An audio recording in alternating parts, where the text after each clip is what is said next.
Donc là, nous allons faire l'étirement des muscles ischio-jambiers. Ce sont les muscles qui vont de l'ischion, sous la fesse, jusqu'à la jambe, les muscles ischio-jambiers. Ce sont eux qui donnent ce qu'on appelle classiquement la souplesse des jambes, quand on peut accéder aux pieds facilement en se penchant en avant. Ce qu'il faut éviter, c'est de se pencher en avant en arrondissant la colonne, puisque, comme on le voit sur cette colonne, ça écrase les disques intervertébraux. Et donc, il faut pouvoir se pencher en avant en pivotant autour de l'axe du fémur, grâce à la mobilisation des ischio-jambiers. C'est ça qui permet de se pencher en avant, d'aller loin, sans martyriser la colonne lombaire. Et donc pour ça, vous vous installez les deux jambes à peu près tendues, et il faut trouver la hauteur de support où il y a déjà une petite tension tranquille sur les ischio-jambiers.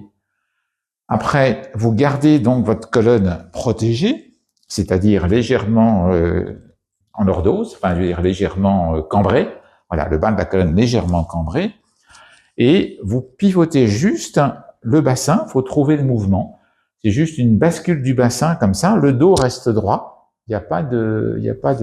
faut surtout pas aller chercher les pieds, donc comme je le disais, le dos reste droit, et vous pivotez comme ça, et ça vient mettre la tension sur vos ischio-jambiers. Et ainsi, vous faites encore une fois 4 ou 5 respirations tranquilles, en cherchant à chaque fois à progresser sur vos ischios, à trouver la position la plus décontractée possible, sauf des fameux ischios qu'on met en tension, et c'est ça qui vous permettra après d'être souple, comme on peut dire. Évidemment, il faut faire les deux jambes l'une après l'autre. Une autre façon d'étirer les ischio-jambiers qui peut être très confortable et toujours sans aucun risque, surtout pour les fameuses lombaires, qu'il faut donc jamais arrondir, c'est de vous installer sur un support comme ceci, un banc de musculation, un bord de lit ou un canapé quelconque, enfin une table basse, on va dire. Vous vous installez comme ceci, une jambe sur le support et une jambe que vous laissez partir en arrière le plus loin possible.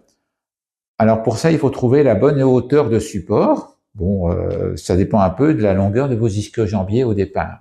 Mais si vous pouvez, ça c'est une bonne solution. Vous vous installez comme ceci, une jambe sur le support, une jambe le plus loin possible en arrière, et vous poussez simplement sur la jambe arrière, ce qui va obligatoirement tirer sur l'ischion, donc sur le bassin, et vous emmener tout naturellement en étirement de vos ischio-jambiers, sans aucun effort nulle part ailleurs. Donc vous êtes parfaitement décontracté, hormis la jambe arrière qui pousse, et vous relâchez encore une fois tranquillement sur vos ischios, toujours pareil, quelques respirations tranquilles, en relâchant tout, sauf la jambe qui pousse et l'ischio-jambier qu'on cherche à étirer.